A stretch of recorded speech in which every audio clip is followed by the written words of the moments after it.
Pues un buen colaborador de la casa, José Manuel Velasco, nos describió a José Antonio en un muy bonito artículo que publicó en LinkedIn como el empresario de la comunicación.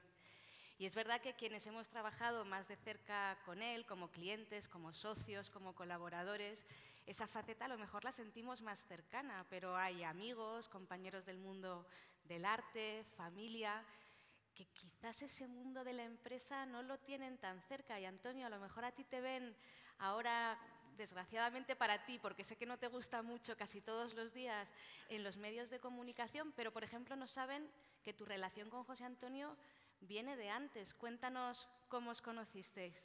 Bueno, yo creo, lo primero, yo creo que hay una doble vertiente que me hace hoy estar aquí. Primero, saludos a la familia, Irene, y es una institucional, porque creo que es un agradecimiento especial de la empresa española, de los empresarios y empresarias de este país, a la figura de un emprendedor, de un tío disruptivo que ha sido capaz, ¿no?, de innovar pues esto que decías, una agencia de comunicación a una empresa, ¿no? Y yo creo que eso es algo importante que hay que reconocérselo. O sea, el primer motivo es evidentemente es ese, y el segundo evidentemente es como amigo, y amigo de una persona que realmente se hacía querer, ¿no? Desde el punto de vista de la COE también hay algo importante. José Antonio fue el jefe de comunicación de la COE. Por tanto, yo creo que es algo que no todo el mundo conoce, pero es una persona que creía en el diálogo social, por eso luego también genera las dinámicas que genera, y ese diálogo social que genera, yo siempre digo, la mejor infraestructura del país, que es la paz social. Y eso es así. Yo le conozco cuando yo, recién nombrado presidente de CEPIME, hablo con él, nos conocemos y le traslado cuál es mi proyecto de futuro, de lo que creo que tienen que ser las organizaciones empresariales. Y él directamente dice, es que esto es lo que yo creo que habría que hacer. Y tuve un apoyo enorme desde aquel día, enorme, vamos a decirlo, gratuito, totalmente generoso, de alguien que no solo escuchaba, sino que también opinaba, en mi caso. Yo, cosa que agradecía profundamente, y un apoyo en cualquiera de las materias que necesitaba. Y luego, lógicamente, también hemos trabajado en muchos proyectos, muchos de los que no, vamos a decirlo, no son tampoco demasiado bueno contar, en el sentido de ese conocimiento tan profundo también de lo que es la empresa con el área de Iberoamérica, con todo lo que son estudios pues, sobre distintos países de Iberoamérica, sobre esa relación de España con Iberoamérica y con reuniones también pues, con altas instancias del Estado, precisamente pues, para ver cómo podemos mejorar también pues, esas relaciones que nos unen, especialmente en este caso con Iberoamérica, ¿no? Yo creo que una palabra que le define es sencillo, discreto y brillante. Es decir, yo creo que es así y desde luego el recuerdo es imborrable y el cariño profundísimo. Por tanto, soy de los que seguiré hablando de José Antonio durante muchísimos años. Qué bien, te apreciaba mucho. Y es curioso que menciones la discreción, que la escucharemos más veces, igual que ese sentido muy particular de la elegancia, y cómo lo combinaba con algo que tiene en común José Antonio contigo, Beatriz, que es el liderazgo social. José Antonio abrazaba las redes sociales, les dedicaba mucho tiempo, algo que tú también haces, pero además de tener eso en común, me llamó la atención cuando hablamos el otro día, ¿cómo definías tú su estilo de liderazgo? Que a lo mejor también para muchos de quienes nos acompañan hoy eso es sorprendente. Bueno, spoiler, es liderazgo femenino, pero antes de eso, dejadme que cuente una anécdota para que no me dé tanta envidia Boris. Yo, cuando llamé a la puerta para cenar en casa de Irene y de José Antonio, no me equivoqué y no abrió la puerta a ellos. Me perdí a Boris con patín de raso, pero yo compartí algo que a lo mejor Boris no, que es la Embajada de España en París, con Irene y con José Antonio, en un evento que coincidimos. Y bueno, pues eso no sé si Boris lo podrá superar. Y lo del el liderazgo femenino. A ver, José Antonio es una persona que yo definiría con 3 es. Ejemplar, exigente y excelente. Y eso también creo que tiene mucho que ver con la manera de gestionar los equipos. Si miramos qué ha pasado con los estilos de liderazgo desde los años 90, las escuelas de negocio han evolucionado desde ese estilo de liderazgo muy vertical, masculino en el sentido de valores duros, de competitividad, de compartimentos estancos, de lucha de poder. Yo creo que hemos ido evolucionando hacia un liderazgo mucho más femenino en el sentido de ser más transversal, más permeable, más democrático, más empático, más de valorar el tema emocional. Y la historia del siglo XXI, que por cierto se parece bastante a la historia del primer tercio del siglo XX, pero la historia del siglo XXI, con la crisis económico-financiera y ahora con la pandemia, si algo ha enseñado es que los líderes que necesitamos para ahora son líderes que sean capaces de motivar al equipo en el sentido de que sientan que hacen algo que tienen que hacer, pero porque lo sienten, lo quieren, lo motivan y lo han interiorizado, no porque se les imponga. Es lo que José Antonio decía entre la potestas y la autoritas, ¿no? Los líderes alentadores, que se pueda gestionar un equipo desde el ejemplo y desde la motivación positiva, aunque sea empujando, que desde el orden, ¿no? Eso tiene mucho que, desde el orden y mando, quiero decir, tiene mucho que ver con lo del liderazgo femenino. El liderazgo femenino no es de las mujeres, no. Hay mujeres con un liderazgo muy masculino, y hay hombres que tienen la capacidad de tener ese liderazgo femenino que ahora se considera los soft skills, que es valores de empatía, de conversación, de democracia. Y yo os digo una cosa, Luisa, a mí me hace mucha ilusión cuando yo estoy en una reunión de trabajo, y tenemos un montón, como te puedes imaginar, y ves que el equipo es capaz de hacer una broma, de reírse, de conversar con sentido del humor y de romper un poco esa gravedad de los asuntos que se están llevando, porque el sentido del humor y la risa en un equipo de trabajo crea esas relaciones de complicidad y de confianza que al final redunda en la productividad también en la cuenta de resultados. Yo, desde luego, recomiendo vivamente la risa y el sentido del humor en las reuniones de trabajo, aunque las conversaciones no deben ser paralelas, porque entonces se hace un absoluto guirigay. Entonces, pues bueno, yo te diría eso, que José Antonio era un hombre anticipatorio, que las veía venir desde mucho antes. Coincido mucho con lo que ha dicho Carmen Artigas de que era un hombre renacentista, desde que el arte, la innovación, la anticipación y ese sentido humanista que tenía, y creo que lo mejor que podemos es efectivamente seguir con su ejemplo y predicar con eso, con su ejemplo.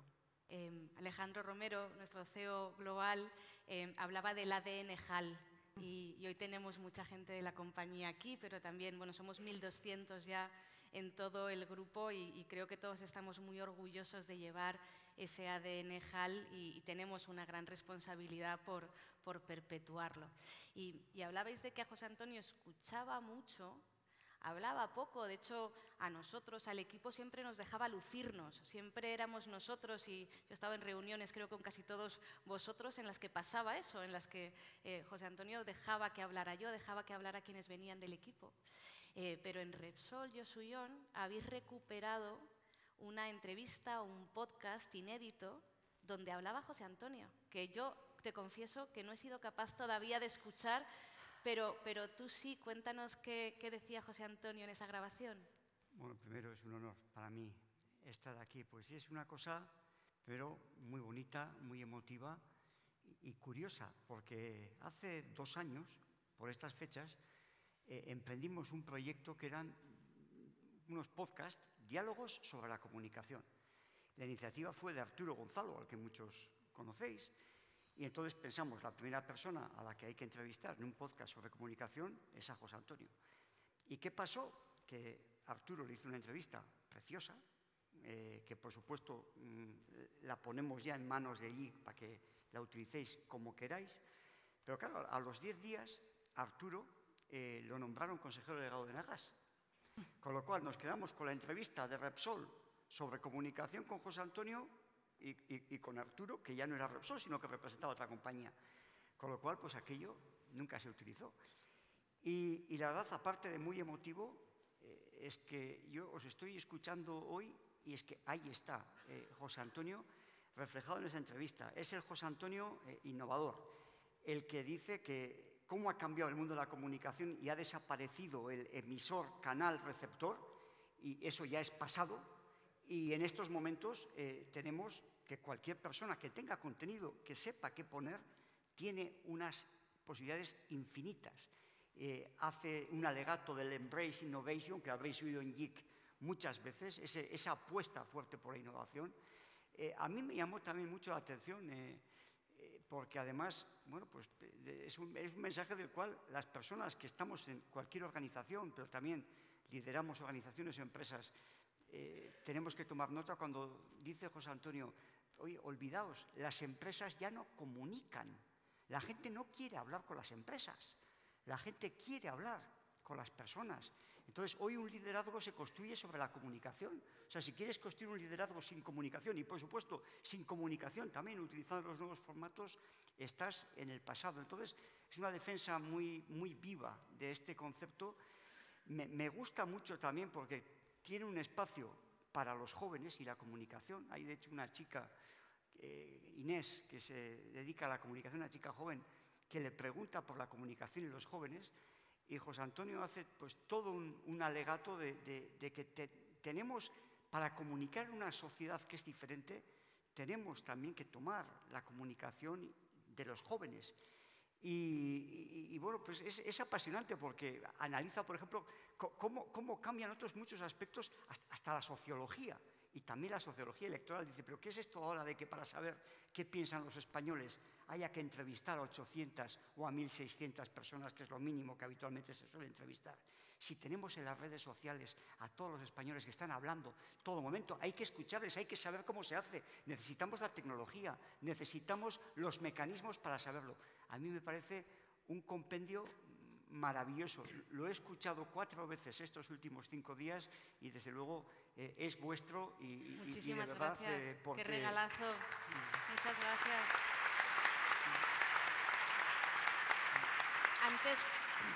Antes de darle la palabra a Hugo Yosullón, como Beatriz nos ha puesto los dientes largos con una cena en la Embajada de París, tú nos tienes que contar una sobremesa en San Sebastián, que tampoco está mal, ¿eh? Sobremesa, como plan. Sobremesa, aquello fue una, vamos, desayuno, comida, cena vasca, vamos. No, vamos a ver, pero la iniciativa, además, le he saludado antes, Jesús Mari Gabilondo, que está aquí, tuvo la iniciativa hace 15 meses, Irene, y pasamos...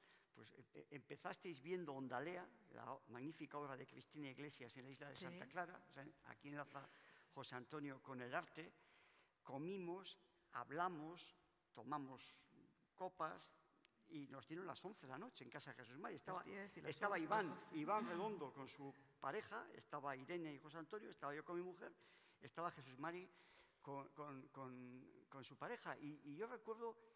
Aquella noche, cuando llegamos a casa, muy tarde ya, 11 y pico, me dijo Virginia, mi mujer, me dijo, es curioso, una persona con tan, digamos, líder en comunicación, sobre todo escucha. Y fue lo que me llamó la atención, escucho. Iván, ¿te acuerdas todas las discusiones que tuvimos de política española, política vasca, sociología, todo lo que, además, vamos, escuchaba, mostraba interés, tenía la particularidad de tener interés en las cosas. Y a mí, vamos, tengo un recuerdo pues, muy grato de ese día y como nos ha dicho Irene a la entrada, pues en su honor lo repetiremos. Qué bien, me hubiera encantado verlo por una mirilla. También me hubiera encantado escuchar vuestras conversaciones, Hugo, desde cualquier parte del mundo, ¿verdad? Estuvierais en diferentes zonas horarias, siempre teníais un canal de conversación muy rico abierto. Cuéntanos. Sí, bueno, primero es un verdadero privilegio para mí, gracias Irene, gracias a ustedes por invitarme a estar en este homenaje a una persona tan querida como José Antonio. Acá se lo describió a José Antonio como una persona curiosa, amante del arte, emprendedor, receptivo de la inventiva, interesado por la comunicación, por la política, por la sociedad. Es decir, como decía Karma, es un hombre holístico, era un hombre holístico, digamos, ¿no? Con una personalidad holística, lo que representaba un gran profesional. Pero además de ser un gran profesional, yo quisiera destacar lo que fue mi experiencia con él. Yo vivía en ese momento mucho tiempo en Buenos Aires y Irene y José Antonio tuvieron una época que vivieron en Brasil, otra época que vivieron en Nueva York, otra época que estaban en España. Y un dato para mí que siempre fue muy importante es que cuando lo llamabas a José Antonio, siempre te respondía la llamada. Es decir, era una persona que a la hora, a las 2 horas, a veces te atendía el teléfono inmediatamente, siempre te atendía la llamada. Te escuchaba, como se refirió acá, muy atentamente, y no solo te escuchaba, sino que después, al poco tiempo, te venía con su opinión, su respuesta, sus sugerencias, sus comentarios. Es decir, era una persona contenedora, una persona que tú le planteabas un problema y te contenía, es decir, te escuchaba y te contenía. Y la otra virtud que yo siempre admiré en José Antonio, que era muy discreto. Es decir, era una persona que nunca hacía ostentación de las relaciones que tenía, pero siempre aparecían las relaciones. Entonces yo siempre admiré de José Antonio estas dos virtudes, ¿no? Una persona con empatía, contenedora, y una persona discreta. Y muchas veces íntimamente pensé yo, antes de ser empresario, soy médico y fui psiquiatra, íntimamente pensaba, una persona que es un gran profesional, una persona contenedora y con empatía, y que es discreta, podía haber sido un gran psicoanalista. Bueno,